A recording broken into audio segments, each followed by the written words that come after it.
Bonjour encore une fois, je suis là, Rex Kabongo, fondateur des...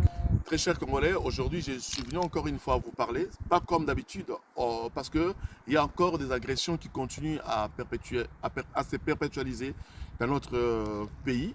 Malheureusement, il faut se dire les choses comme il se doit. Dernièrement, le président de l'Assemblée nationale, l'ancien bien sûr, parce que maintenant il est encore provisoire, Mosso avait dit les députés quittaient les groupes armés.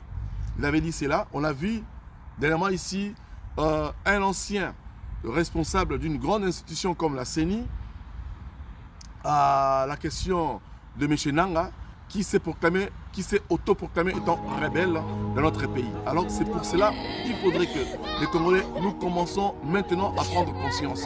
De dire que s'il y a encore des bombardements qui doivent continuer dans l'est du pays, ce n'est pas question de commencer à accuser les autres. Le responsable, ce sont premièrement nous les Congolais.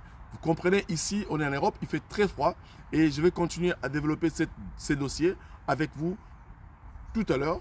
On va continuer à en parler parce qu'il est question que les Congolais puissent prendre conscience. C'est à nous de barricader, c'est à nous de mettre des blocages, c'est à nous de faire de sorte que les Occidentaux et nos ennemis ne pénètrent pas dans notre territoire, dans notre pays. Et s'il y a des Congolais qui se retrouvent encore là-dedans pour trahir les pays, alors le peuple congolais, c'est à vous la responsabilité, car Tshisekedi Domou m'avait dit, le peuple, prenez-vous en charge.